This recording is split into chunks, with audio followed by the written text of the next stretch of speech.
Hi നമസ്കാരം, എൻ്റെ ജീവിതത്തിലേക്ക് സ്വാഗതം. കുറച്ച് ദിവസത്തെ ഇടവേളയ്ക്ക് ശേഷം ഞാൻ വീണ്ടും വന്നിരിക്കുകയാണ് നിങ്ങളുടെ മുമ്പിൽ. അപ്പോൾ എൻ്റെ ചാനൽ ആദ്യമായിട്ട് കാണുന്നവരാണെങ്കിൽ എന്നെ ഒന്ന് പ്രോത്സാഹിപ്പിക്കുക, എല്ലാവരിലേക്കും ഒന്ന് ഷെയർ ചെയ്യുക. അപ്പോൾ ഞാൻ ഇന്ന് വന്നതിൻ്റെ ഇനി ദിവസവും വീഡിയോ ഇടാൻ ശ്രമിക്കും.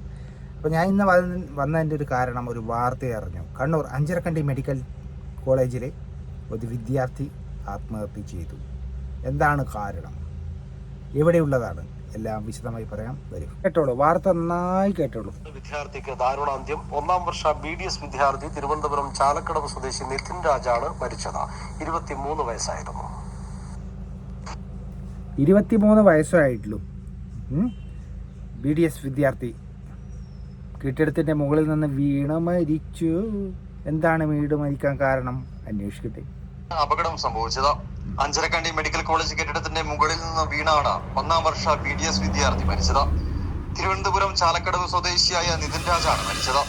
രാജൻ ലത ദമ്പതികളുടെ ഇളയ മകനാണ് നിതിൻ രാജ്. പോസ്റ്റ്മോർട്ടത്തിന് ശേഷം മൃതദേഹം ബന്ധുക്കൾക്ക് വിട്ടു നൽകും. സംഭവത്തിൽ പോലീസ് അന്വേഷണം ആരംഭിച്ചിട്ടുണ്ട്. എന്താണ് കാരണം ഇല്ലാതെ ഒന്നുമില്ലല്ലോ. ഇന്നത്തെ പുതിയ തലമുറയുടെ പോക്ക് പല പ്രാവശ്യം ഞാൻ വീഡിയോ എടുത്തിട്ടുണ്ട്. എങ്ങോട്ടാണ് നമ്മുടെ പുതിയ തലമുറ പോകുന്നത് സുഹൃത്തുക്കളെ? ഞാൻ നാട് നന്നാക്കാനൊന്നുമല്ല, പക്ഷേ ഇതുപോലുള്ള വാർത്തകൾ കാണുമ്പോൾ നമുക്ക് വേദന ഉണ്ട്, അല്ലേ? ഓരോ ആഘോഷങ്ങൾ വരുമ്പോൾ നമ്മൾ പിന്തിരിഞ്ഞ് നോക്കണം, അല്ലേ? എന്തൊക്കെ നടന്നിട്ടുണ്ട്, എത്ര പേര് നമ്മെ വിട്ട് പോയി എന്നുള്ളതെല്ലാം നമ്മൾ ചിന്തിക്കേണ്ടിയിരിക്കുന്നു. ഇപ്പം 3-ാമത്തെ നിലയിലാണ് ചാടിയത്, താഴേക്ക് ചാടി മരിച്ചത്. അപ്പോൾ ഈ ചാടി മരിക്കുമ്പോൾ ആ ചെയ്യാനുള്ള, അതായത് മരിക്കാനുള്ള ഒരു ധൈര്യം, അല്ലെങ്കിൽ എന്താണ് കാരണം, അങ്ങനെ എത്രയോ ആത്മഹത്യകൾ ഒരുപാടുണ്ട്. എല്ലാം പരിഹരിക്കപ്പെടുക വേണ്ടത്, പരിഹരിച്ച് കൂടെ ചേർത്ത് നിൽക്കുകയാണ് വേണ്ടത്. ബന്ധുക്കളും ബന്ധുജനങ്ങളും സുഹൃത്തുക്കളും. പിന്നെ എന്തിനാണ് സുഹൃത്തുക്കൾ? മദ്യപാനം കഴിക്കുമ്പോൾ ഒരുമിച്ച് കഴിക്കാനാണോ? അതോ ഭക്ഷണം കഴിക്കുമ്പോൾ ഒരുമിച്ച് കഴിക്കാനാണോ? അതോ മറ്റുള്ള കാര്യങ്ങൾക്ക് വേണ്ടി അതിനൊക്കെയാണോ ഇത്? അല്ല, ഒരു സുഹൃത്തിന് എന്തെങ്കിലും വിഷമഘട്ടങ്ങൾ ഉണ്ടായിട്ടുണ്ടെങ്കിൽ അത് പരിഹരിക്കപ്പെടുന്നതാണ് യഥാർത്ഥ സുഹൃത്തുക്കൾ. അല്ലാതെ എനിക്ക് 100 പേരുണ്ട് എന്ന് പറഞ്ഞിട്ട് കാര്യമില്ല. 100 പേര് സുഹൃത്തുക്കളുടെ അവിടെയുണ്ട്, ഇവിടെയുണ്ട്, എൻ്റെ അടുത്ത് തന്നെയുണ്ട് എന്നൊന്നും പറഞ്ഞിട്ട് കാര്യമില്ല. ഉപകാരപ്പെടുന്നവരാണ് യഥാർത്ഥത്തിൽ സുഹൃത്തുക്കൾ. അത് എല്ലാവരും ഇന്നത്തെ കാലത്ത് മറന്നു പോകുന്ന മക്കളെ. ചുമരുണ്ടെങ്കിലേ ചിത്രം വരക്കാൻ പറ്റത്തുള്ളൂ, അല്ലേ?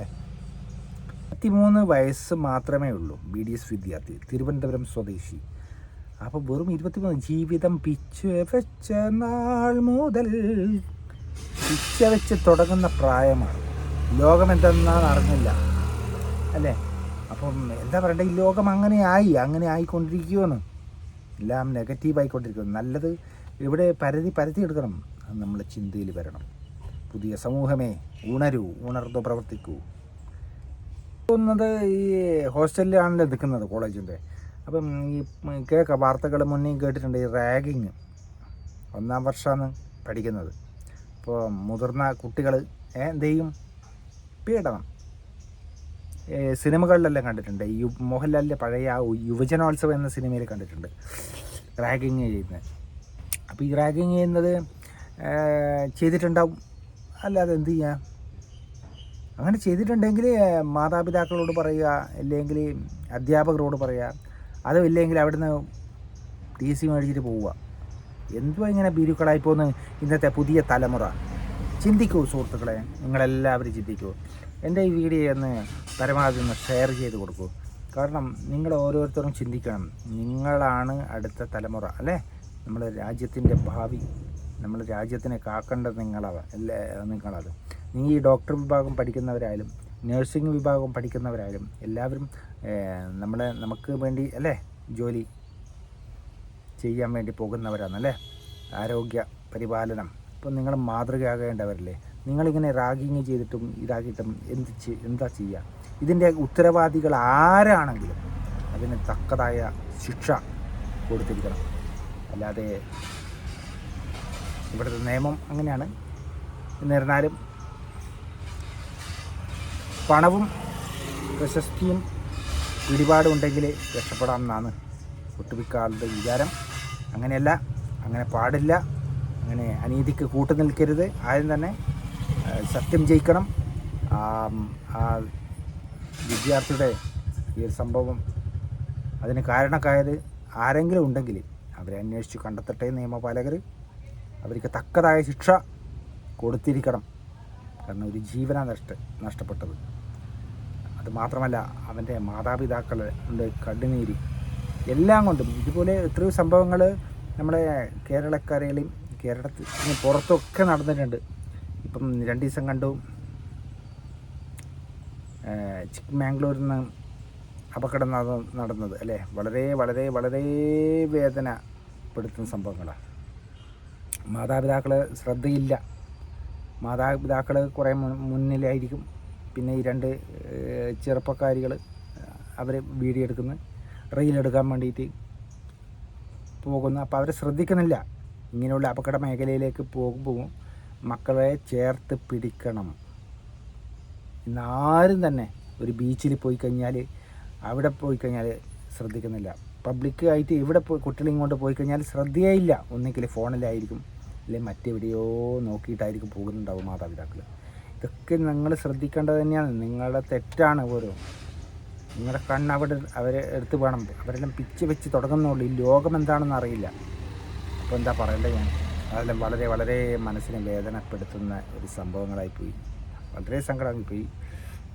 ഇപ്പോൾ ഒരാഴ്ച കഴിഞ്ഞാൽ വിഷുവാണ്. ഇതൊക്കെ മനസ്സിലെല്ലാവർക്കും ഉണ്ടാവുക. വിഷു ഓരോ ആഘോഷങ്ങളും ഏത് ജാതി മതമേന്യേ ഓരോ ആഘോഷങ്ങളും ആഘോഷിക്കുമ്പോൾ നമ്മൾ മറുവശം കൂടി ചിന്തിക്കുക, അവർക്ക് വേണ്ടി പ്രാർത്ഥിക്കുക. നമുക്കും എല്ലാവർക്കും വേണ്ടി പ്രാർത്ഥിക്കുക. നല്ലൊരു ജീവിതം എല്ലാവർക്കും ഉണ്ടാകാൻ വേണ്ടി പ്രാർത്ഥിക്കുക. അത്ര മാത്രമല്ലേ എനിക്ക് പറയാൻ കഴിയുള്ളൂ. ഈ വീഡിയോ നിങ്ങളെല്ലാവരും ഒന്ന് ഷെയർ ചെയ്യുക. ഷെയർ ചെയ്ത് ഞാൻ പറയുന്നതിൽ ഉണ്ടെങ്കിൽ നിങ്ങൾ കമൻറ്റ് ചെയ്യുക. ഞാൻ പറയുന്ന കാര്യങ്ങളിൽ എന്തെങ്കിലും ഒരു സത്യസന്ധത ഉണ്ടെങ്കിൽ നിങ്ങൾ കമൻറ്റ് ചെയ്യുക.